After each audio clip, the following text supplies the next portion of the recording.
अब लड़ाई लड़ रहे हैं, बिगुल फूका जाएगा तो होना भी ना चाहिए, होना चाहिए कि नहीं? तो इसमें आप लोगों की भी जिम्मेदारी है।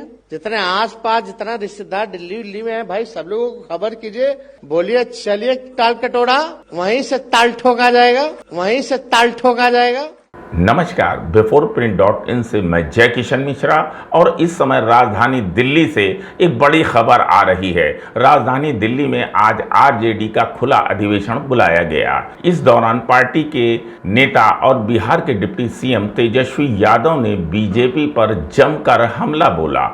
तेजस्वी यादव ने कहा कि देश में बेरोजगारी की हालत ऐसी हो गई है कि नरेंद्र मोदी चाय बेचकर प्रधानमंत्री बन गए हैं और देश के युवा MBA करके भी बैठे हैं, उन्हें चाय बेचना पड़ रहा है। इतना ही नहीं, तेजस्वी यादव ने कहा कि बीजेपी केवल हिंदू और मुस्लिम की राजनीति करना जानती है। बिना नाम लिए तेजस्वी यादव ने कहा कि बीजेपी के एक सांसद जो कहते हैं कि मुसलमान दुकानदारों से सामान मत खरीदिए, ऐसी लोगों की मानसिकता को बदला नहीं जा सकता। हम जो डीजल और पेट्रोल खरीदते हैं वो अभी ऐसे देश से आता है जहां ज़्यादातर मुस्लिम रहते हैं। आगे उन्होंने कहा कि ऐसे में बीजेपी के लोगों को डीजल और पेट्रोल लेना बंद कर देना चाहिए। तेजस्वी यादव ने कहा कि 2024 के लिए हम पूरी तरह तैयार हैं, हमें जितनी भी लड़ाई लड़नी पड़े हम लड़ेंगे। उन्होंने युवाओं को आगाह करते हुए कहा कि बीजेपी से सतर्क रहने की ज़रूरत है। बीजेपी ऐसी पार्टी है जो अपनी रैली में लोगों को लालच देकर बुलाती है। वहीं तेजस्वी यादव ने सबसे ताल कटोरा आने का आह्वान भी किया है। तेजस्वी यादव ने कहा है कि दिल्ली में आपके जितने भी दोस्त रिश्तेदार हैं उन्हें ताल कटोरा बुलाइए, वहीं से हम मिलकर बीजेपी के खिलाफ ताल ठोकेंगे। आज बड़ी दुख की बात है कि आदरणीय नेताजी जो समाजवादी, आप कह सकते हैं समाजवादी वट वृक्ष थे, एक प्रख्यात समाजवादी नेता रहे, लोकप्रिय राजनेता रहे, कुशल प्रशासक रहे, पिछड़ों और गरीबों और किसानों के जो नेताजी आज हम सबों के बीच नहीं रहे, इसका हमको गहरा दुख है। आदरणीय नेताजी से कुछ दिनों पहले राष्ट्र अध्यक्ष जी लालू जी के साथ हम मेदांता अस्पताल गए थे उनका हालचाल जानने। उस वक़्त CCU में भर्ती थे, तो हमारी और राष्ट्र अध्यक्ष जी की मुलाकात अखिलेश जी से हुई और हम लोगों को लगा उस समय की सेहत में सुधार हो रहा है, तो अच्छी बात। लेकिन आज सुबह जब ये खबर निधन की पता चला तो हम सब लोग जो है मर्माहत हैं। नेताजी को धरती पुत्र के नाम से भी जाना जाता है।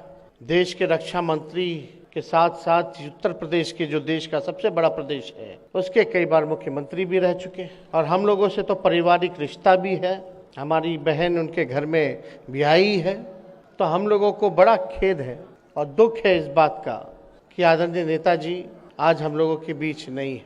समय समय पर हम लोगों को लगातार उनका आशीर्वाद मिलता रहा है और आज हम सब लोग आज के दिन आदरणीय लालू जी को आप सब लोगों ने मिल करके राष्ट्रीय अध्यक्ष बनाने का काम किया है। पुनः इसके लिए आप सब लोगों को हम धन्यवाद देते हैं, बधाई देते हैं। जो देश की राजधानी जो दिल्ली है, जहां से सियासत चलती है और दिल्ली में हुकूमत करने वाले लोग जो यहाँ बैठते हैं और जो मौजूदा हुकूमत करने वाले जो लोग हैं, जिस प्रकार से देश को और संविधान को, देश के लोकतंत्र को तबाह करने में लगे हैं, इसलिए आज राष्ट्रीय जनता दल के हर एक कार्यकर्ता की जिम्मेवारी है कि देश के संविधान को बचाने का काम करें, देश के लोकतंत्र को बचाने का काम करें। और ये आने वाला जो 2024 का जो चुनौती है, हम लोग दिल्ली इसलिए आए हैं कि हम लोग ताल कटोरा में ताल ठोकने के लिए आए हैं कि हम चुनौती को स्वीकार करते हैं। और पूरे देश में जिस प्रकार से भाजपा के लोग लगे हुए थे, जितने भी विपक्षी दलों की सरकार थी, क्षेत्रीय दलों की सरकार थी राज्यों में, वहां तोड़ने में लोग लगे हुए थे, खरीद फरोख्त करके, डरा धमका करके सरकार गिराने में लगे हुए थे। लेकिन हम आदरणीय लालू जी का हम धन्यवाद देते हैं कि उन्होंने जो फैसला किया, आज जो देश में भाजपा जो औरों को गिरा रही थी दूसरे राज्य में, लेकिन बिहार की धरती में लालू जी ने भाजपा को बाहर करने का काम किया, गिराने का काम किया। आज बिहार में आप देखिएगा महागठबंधन की सरकार है, 7 दल महागठबंधन में एक साथ हैं, अकेले भाजपा जो है पीछे रह गई है। और ये हम लोगों का प्रयास है दिल्ली आकर के जितने भी हमारे विपक्षी दल हैं या क्षेत्रीय दल हैं जो चाहते हैं कि भाजपा को सरकार से हटाएं, आज देखिएगा बिहार में जो हुआ, सब लोगों में एक उम्मीद, एक आशा पैदा हुई है। और देश के लोग कह रहे हैं, सभी विपक्ष के लोग कह रहे हैं कि अगर बिहार ने करके दिखाया है तो देश भी करके दिखा सकता है। तो हम लोग सब लोगों का प्रयास है।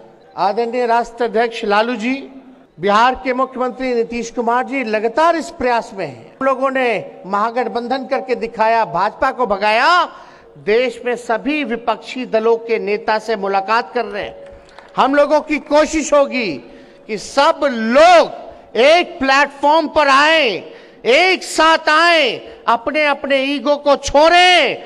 ये व्यक्तिगत स्वार्थ की बात नहीं है, ये एक बड़ी लड़ाई है। देश को बचाना है तो साथ आना होगा, साथ मिलकर के लड़ना होगा। कहीं किसी के भटकावे में, भ्रम की स्थिति में आने की जरूरत नहीं है। बहुत साजिशें चली जाएंगी, बहुत षड्यंत्र होगा, लेकिन हम लोगों को उसका जवाब देना होगा, एक रह करके जवाब देना होगा।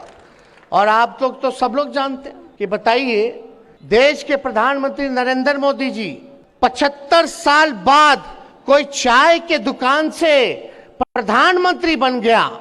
75 साल में चाय के दुकान से देश के प्रधानमंत्री बन गए। लेकिन इन मोदी जी के 8 साल में, मोदी जी के इन 8 साल में MBA किया हुआ लड़का, इंजीनियरिंग किया हुआ लड़का चाय की दुकान पे पहुंच गया है, पकौड़ा के दुकान पे पहुंच गया है। क्या फर्क है? आप सब लोगों को हम इतना ही कहना चाहते हैं। हम आदरणीय लालू जी को धन्यवाद देते हैं कि 2014 में इन्होंने कहा था लोगों से कि देश टूटेगा या एक रहेगा, ये आपको फैसला करना है। आप देख लीजिए, आज 8 सालों में देश बर्बाद हो रहा है, देश के संपत्तियों को बेचा जा रहा है, देश के संविधान के जगह RSS का एजेंडा लागू करने का प्रयास किया जा रहा है। किसान, मजदूर, नौजवान सब लोग परेशान हैं। महंगाई की मार, यही लोग ना गाना गाता था भाजपा वाला लोग कि महंगाई डाइन खाई जात है। आज डाइन नहीं, भौजाई हो गई है। तो इसलिए आप सब लोगों को, ये लोग जो छलिया लोग हैं, जो कपटी लोग हैं, ये लोग केवल धोखा देने का काम करते हैं, वोट की राजनीति करते हैं। इनको देश के लोगों की सेवा से कोई मतलब नहीं, इनको गरीबों से कोई मतलब नहीं। आज बताइए, एक भाजपा का MP कौन से डिजाइन में लोग लगा हुआ है? एक भाजपा का एक MP है दिल्ली का, ज्ञान बांट रहा था कि अल्पसंख्यक जितने हैं, मुसलमान जितने हैं, जो रेड़ी पे फल बेचते हैं, जो गुमटी में दुकान खोलते हैं, वहां से कोई खरीदी मत करो हिंदू भाइयों, कोई उनसे खरीद मत करो। बताइए क्या सोच है भाई? जरा उस सांसद को बता दीजिए, इन भाजपा वालों को, कि जितना डीजल पेट्रोल आता है सब मुसलमानी कंट्री से आता है, तो क्या डीजल अब पेट्रोल लेना बंद कर देंगे क्या? और कितने मुसलमान देश में, आप देखिएगा कि कितनी बड़ी आबादी हमारे देश के लोगों की है जो विदेश जाके रोजी रोटी करते हैं। अगर वहां भी ऐसा हाल होगा तो एक झटके में करोड़ों लोग जो है रोड पर आ जाएंगे, हमारे देश के लोग। आज यही भाजपा की ऐसी सोच है जिसके वजह से हमारी आर्थिक स्थिति देश का गड़बड़ा गया, चौपट हो रखा है। मोदी जी कहते थे ना कि ऐसा नहीं हो, मुख्यमंत्री तो बोलते थे ऐसा नहीं होता है दोस्तों कि रुपया कमजोर हो जाए। हमने भी शासन किया, हमें पता है। अब 8 साल में बता दीजिए, रुपया सबसे महंगा हो गया, सबसे मतलब नीचे गिर गया। डॉलर जो हो गया 82 रुपए हो गया, मतलब $1 पर आपको 82 रुपया देना होगा। पहले क्या था, 50 रुपया होता था, 60 रुपया होता था, तो मोदी जी को षड्यंत्र लगता था।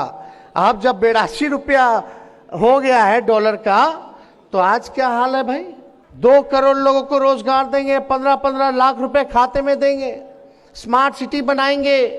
एक वादा जो है पूरा ही नहीं हुआ, इसलिए इन लोगों का हिडन एजेंडा है।